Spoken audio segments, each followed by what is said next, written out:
Olá, companheiros e companheiras, eu sou a Kelly Maforte, da Coordenação Nacional do Movimento Sem Terra. Hoje o nosso diálogo vai ser sobre estratégia política, especialmente a estratégia do Movimento Sem Terra.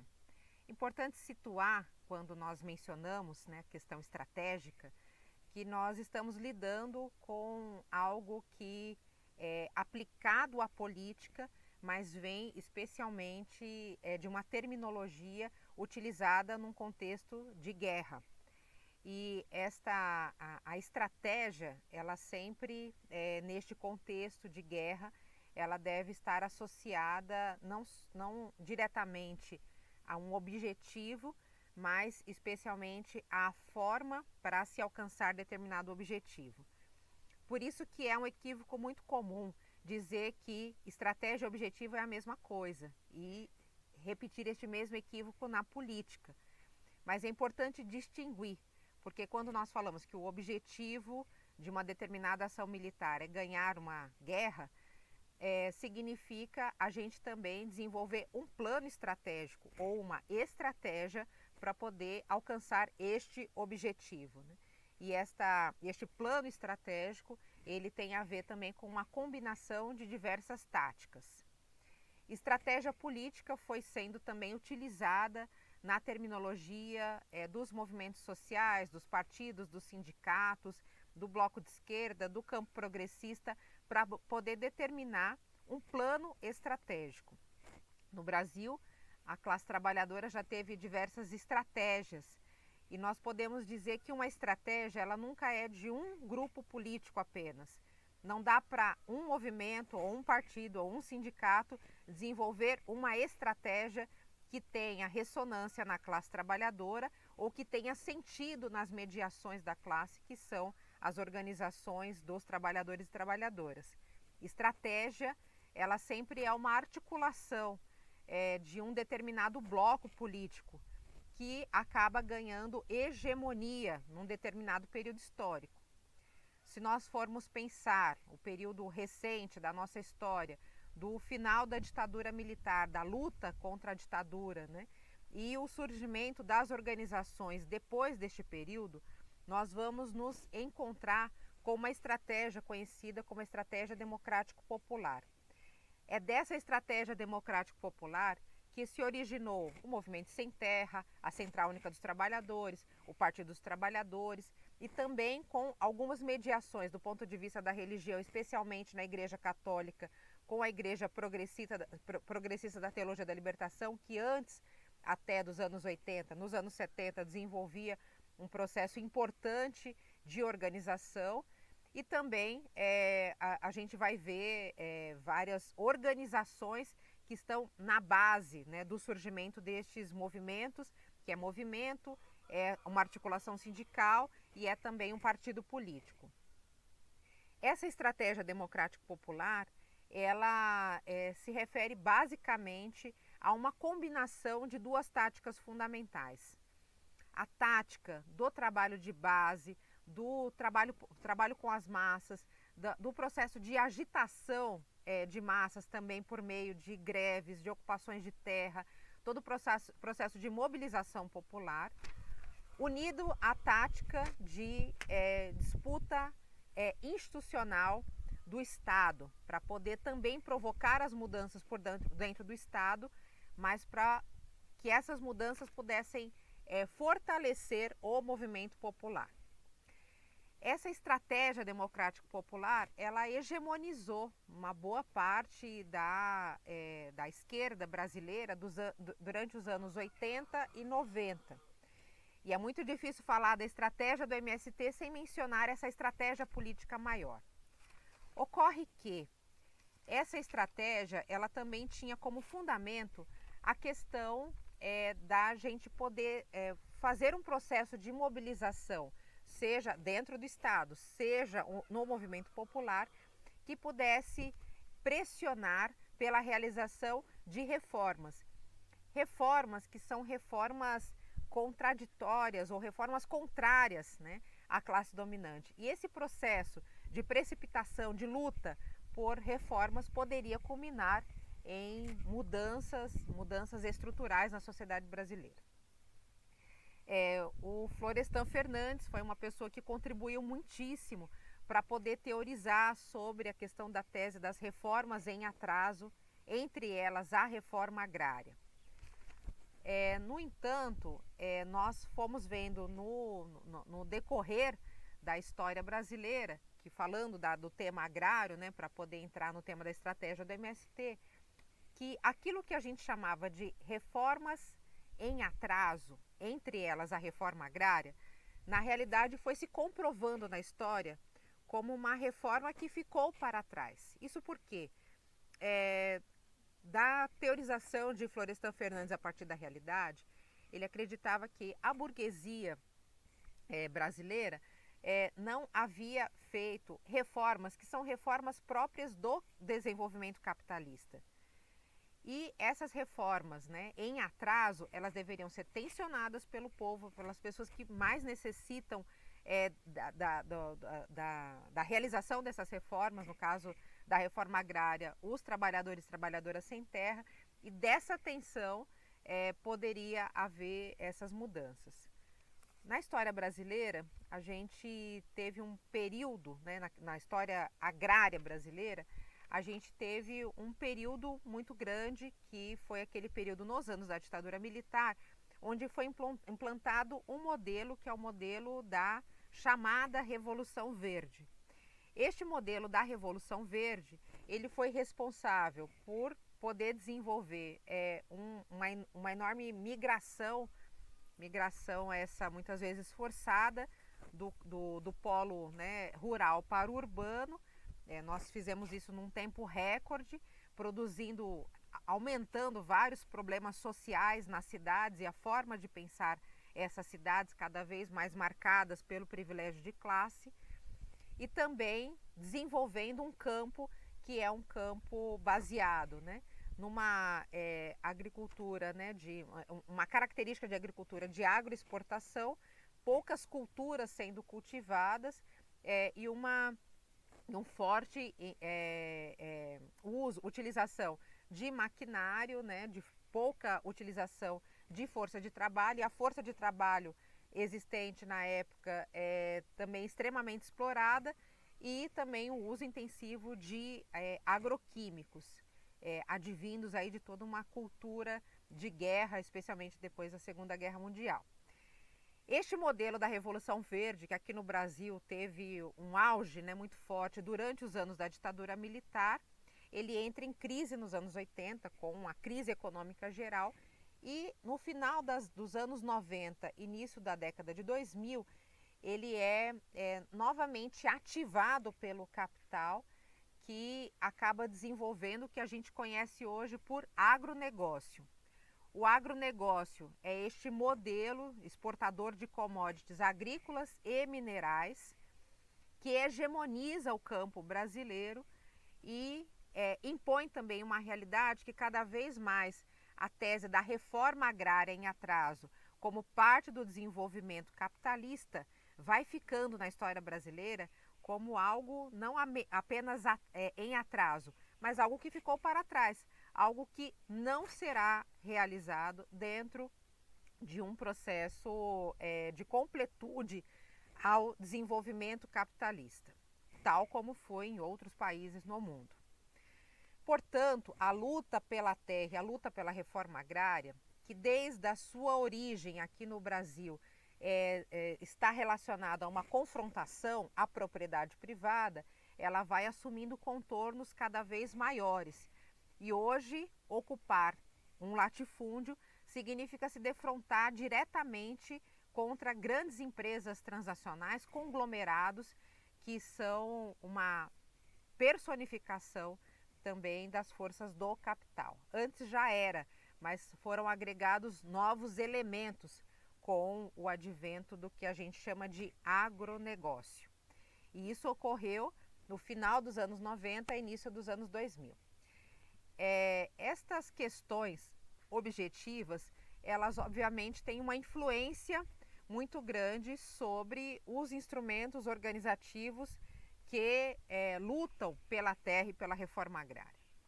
Isso porque nós, ao falar do MST, Precisamos então situar, né, que o Movimento Sem Terra ele nasce em 1984, dentro dessa estratégia democrático-popular, uma estratégia, né, que luta por essas reformas, e o MST está numa dessas tarefas táticas de trabalhos de base no campo, de luta pela terra, de ocupação de terra, de também implicação na luta política.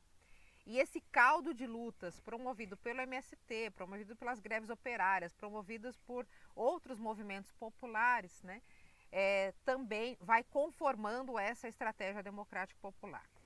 Ocorre que, né, essa estratégia democrática popular, ela também vai perdendo ao longo, né, do seu desenvolvimento, por conta das condições objetivas da realidade, a sua materialidade. Com a crise do capital, e nós não estamos falando de uma crise cíclica do capital, estamos falando de uma crise estrutural do capital, o espaço para as reformas, ou a margem para as reformas, ela vai se tornando cada vez mais diminuída. E o desenvolvimento das forças produtivas do capital vai se transformando no desenvolvimento das forças destrutivas do capital. Portanto, não há nenhuma expectativa civilizatória ou nenhuma expectativa de mudanças, de reformas ou de acumular forças no sentido de um mundo melhor. E isso também se traduz no campo. E essa mudança objetiva na realidade, né, no qual não há nenhuma expectativa que a burguesia ou que no próprio capitalismo vai ocorrer mudanças, né, ou reformas que possam acumular num processo de longo prazo para a classe trabalhadora, isso vai implicando também com que essa estratégia política que tinha tanta força nesta tese, né, de acumular forças para conquistar, né, reformas, essas reformas tensionarem por mudanças estruturais, ela vai se tornando, ela vai perdendo existência na própria realidade. Então, nós podemos afirmar que no Brasil hoje há uma enorme crise estratégica. E essa crise estratégica, além dos comportamentos das organizações próprias dos trabalhadores e trabalhadoras, há também uma base, que é essa que eu gostaria de destacar, que é uma base na realidade. A luta por reformas ela vai perdendo materialidade na realidade objetiva. E isso, obviamente, tem implicação no comportamento e na bandeira de luta dos trabalhadores e trabalhadoras. No caso específico do Movimento Sem Terra, que nasce lá em 84, bastante hegemonizado por essa estratégia democrático-popular, a luta pela terra, a luta pela reforma agrária, a ocupação pelos latifúndios improdutivos, ela vai cada vez mais se defrontando com uma luta de enfrentamento ao capital e também com uma baixíssima expectativa de ter uma acolhida por parte do Estado e do próprio sistema do capital nas suas pautas de reivindicação. Ao longo dessa trajetória, né, dos anos 80 e 90, o Movimento Sem Terra, através da sua pedagogia, que é uma pedagogia das massas, do trabalho direto, né, com os trabalhadores sem terra, do campo e da cidade, isso é um destaque bastante importante, né, porque quando a gente olha a base, né, do Movimento Sem Terra, a gente vai perceber, bom, quem somos nós, né? Nós somos expropriados, né? Mas expropriados do campo, expropriados de direitos, expropriados da terra, mas também expropriados da terra nas cidades. A base do Movimento Sem Terra, há muitos anos, há pelo menos 20 anos, também é formada já por esses trabalhadores e trabalhadoras que vão sendo uma força de trabalho sobrante nas cidades. Por isso que é muito difícil caracterizar o Movimento Sem Terra como um movimento camponês. O Movimento Sem Terra, ele já surge, né, como um resultado, né, de uma organização social que vai organizando esses trabalhadores e trabalhadoras no campo e na cidade, já dentro dessa contradição da crise estrutural do capital, já lidando com essa força de trabalho sobrante, essa força de trabalho desprezível pelo capital. E essa companheirada, nós, que vamos então compondo os acampamentos do Movimento Sem Terra. Hoje nós somos, em nível nacional, cerca de 450 mil famílias assentadas, somos 90 mil famílias acampadas que ainda estão na luta pela terra. Conquistamos muitas coisas, ao longo de tantos anos aí de luta, principalmente através dessa pedagogia de massas. Essas conquistas, elas estão relacionadas principalmente aos latifúndios que a gente arrancou da burguesia, mas também nas cooperativas que a gente construiu, nas associações, nas escolas. Hoje são cerca de 2.000 escolas nas áreas de acampamentos e assentamentos do MST, inúmeras cooperativas e associações. Somos hoje os principais produtores e produtoras de arroz agroecológico da América Latina. Temos um grande destaque em todo o tema da alimentação saudável. Fomos mantendo aí toda a luta também, entendendo que a luta pela terra e a reforma agrária é uma conquista também de novas relações de gênero, novas relações de poder, portanto. Por isso fomos desenvolvendo também todo um processo de organicidade das mulheres no Movimento Sem Terra, dos sujeitos LGBTs, que estão lutando por todas essas manifestações de machismo, de racismo, LGBTfobia, que são estruturantes da sociedade brasileira e que também estão na base aí, desta luta do enfrentamento nos movimentos populares.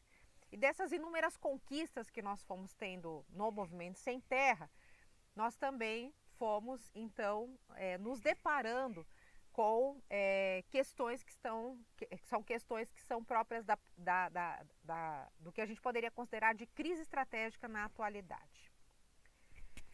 Com isso, companheiros e companheiras, gostaria de pontuar que o Movimento Sem Terra, ele tem, seguindo suas linhas políticas, ele tem alguns desafios.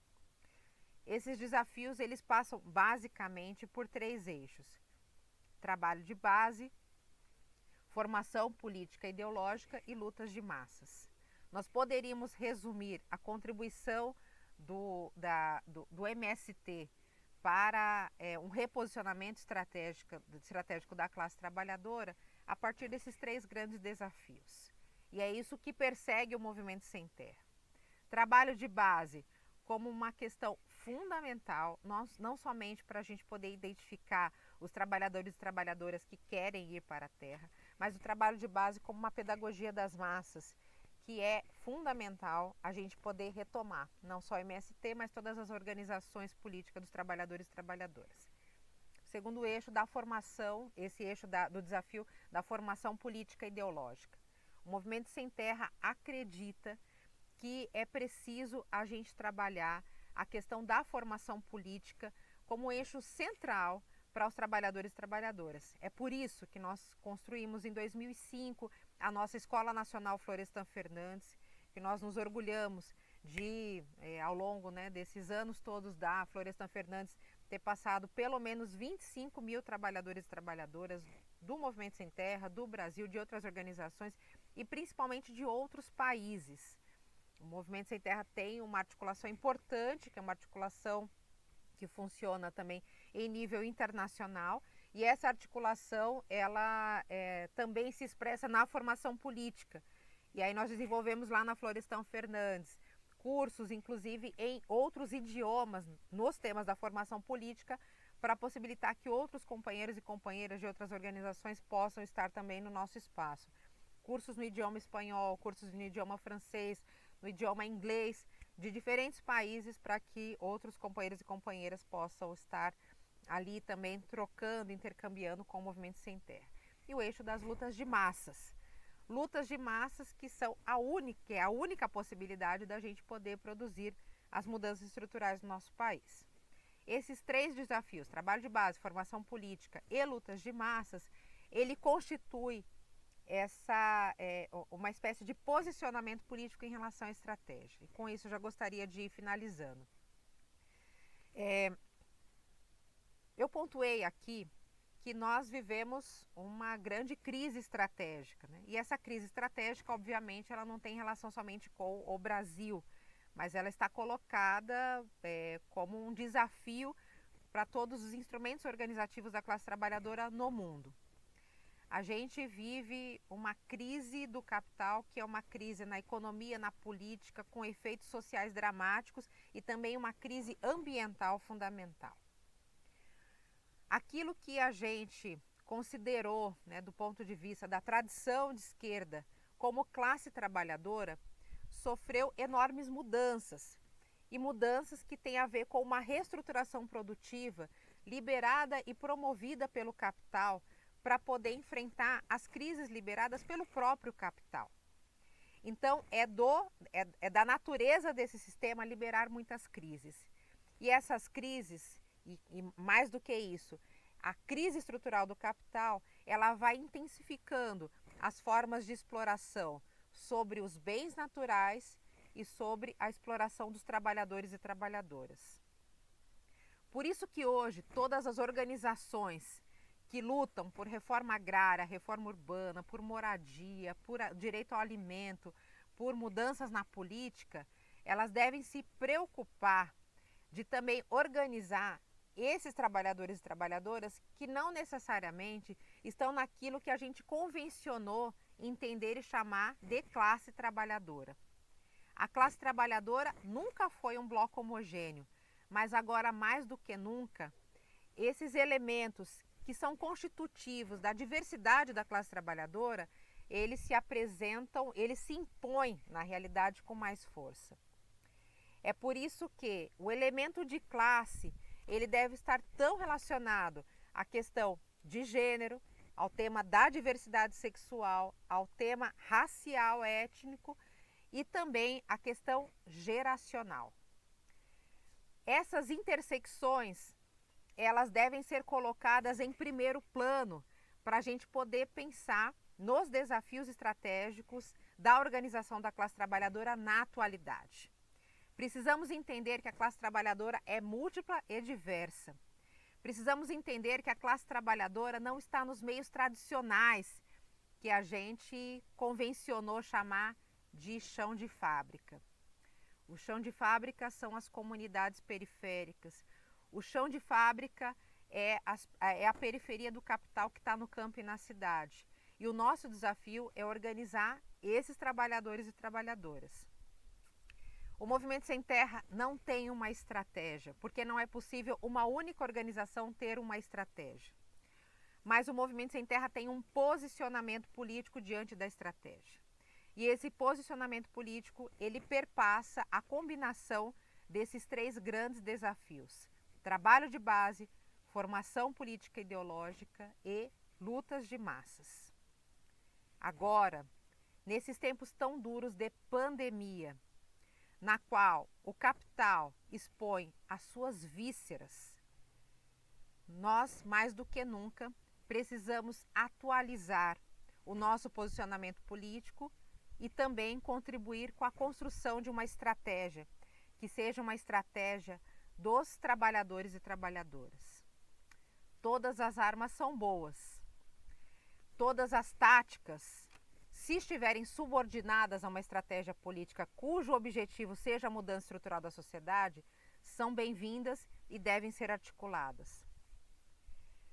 A luta institucional, a luta eleitoral, ela pode ter um papel na construção estratégica, mas ela deve estar subordinada à luta pelo poder popular. Sem isso, nós não faremos nenhuma mudança estrutural. E é com isso, companheiros e companheiras, que eu finalizo dizendo que o Movimento Sem Terra está nesse grande desafio, que é esse desafio do reposicionamento estratégico da nossa classe. Mas fácil não vai ser. Mas nós sabemos que sem luta a gente não muda a vida. E é por isso que a gente tem que buscar formas, e as formas nas condições que a gente tem hoje, no nosso tempo histórico, para poder semear essas mudanças. Que a gente semeie muitas tempestades, que a gente colha os bons ventos que pode trazer essas mudanças.